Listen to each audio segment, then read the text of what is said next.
Hey guys, this is Tammy, and I just wanted to share a little bit of information with you about our emails. I'm hoping to do some tech tidbits throughout the year as I find some new things that I think might help you in the classroom.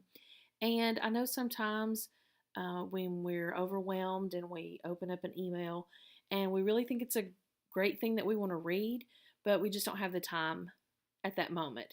And so I want to show you a quick thing that you can do in your email to where you wouldn't even have to open an email, but you could save it for later.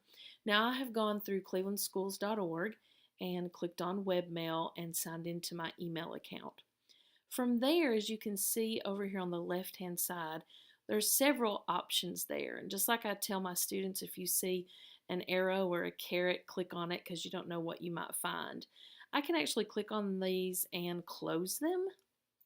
Or if they're pointing down, then I know there are more things underneath those.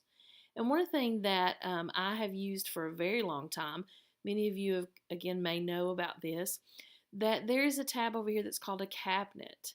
And if I right click on that cabinet, I can create a new subfolder. And so I have created several over the years. You can see here Discipline, Donna Redwine. I have Little T. Calkins here, Mighty Minds that I did before. So several cabinets. This is like my file cabinet, and these are my files. And so if I had an email that came through, something maybe about discipline, and here's one that was from Mr. Price, and I wanted to save that. I was able to read it, but I also wanted to save it, or I wasn't able to read it at the time, and I wanted to save it for later. So I could click, if this was in my inbox, all I have to do is click this email and drag it over once I have created this file. And in cabinets, you can just right click and create a new subfolder and title it whatever you want to. I'm going to title my emails Tech Tidbit, so if you wanted to make a folder like that, you could, so that you could just simply, here's an email from Miss Goodwill, and so if I wanted to put that, let's say that it was something about writing, then I could simply click that and drag it over to this folder that's in that cabinet, and then it would take it out of my inbox but into this folder where I know that I could go to later. Another thing that you can do, this is through the actual Outlook app for checking your email.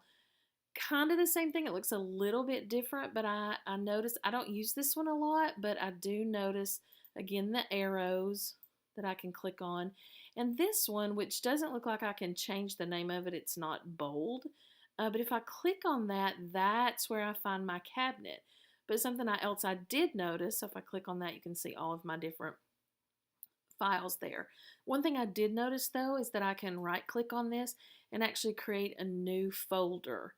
I'm assuming that it would nest it underneath that. So I think there are multiple ways to do this, but I just wanted to show you that you could create some places where you could just click and drag some emails that you might want to save for later. And so as I share these tech tidbits, just didn't want you to be overwhelmed with the things that I was sharing, and know that you could have a place to look at them later when you have time. So I hope this tech tidbit helps, and if you have any questions, just let me know. Thanks a bunch.